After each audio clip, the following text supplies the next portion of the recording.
Alright po, so we're done po sa ating Bible reading. So binasa po natin sa Facebook Live is Pahayag chapter 21 to 22. So the last two chapter po ng Pahayag. So nakuha ko po dito ay sa chapter 21 verse 5 to 7. Ang sabi po niya dito, pagkatapos ay sinabi ng nakaupo sa trono, pagmasdan ninyo, ginagawa kong bago ang lahat ng bagay. At sinabi niya sa akin, isulat mo sapagkat maasahan na totoo ang mga salitang ito. Sinabi rin niya sa akin, naganap na, ako ang Alpha at ang Omega, ang simula at ang wakas. Ang sino mang nauuhaw ay bibigyan ko ng tubig na walang bayad mula sa bukal na nagbibigay buhay. Ito ang makakamtan ng magtatagumpay. Ako'y magiging Diyos niya at siya na may magiging anak ko. So there will be a day, no? Lahat ay gagawing bago ng Diyos.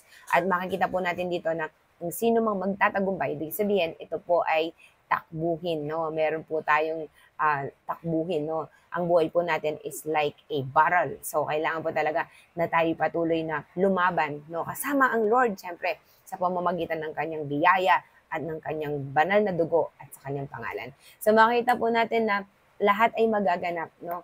At tayo po, ang kailangan lang po natin ay lumaban at number one po na kailangan ay meron tayong pagiging uhaw, no, sa Kanya para po tayo patuloy na bigyan ng Diyos ng tubig, no, na nagbibigay buhay. Ito po ay bukal, no, at walang bayad. Ito po ay sa biyaya at pagmamahal ng Diyos sa bawat isa sa atin. So that's my takeaway for our Bible reading today. Again, I encourage you to have your Bible reading time on your own and have a personal encounter with the Lord. God bless po.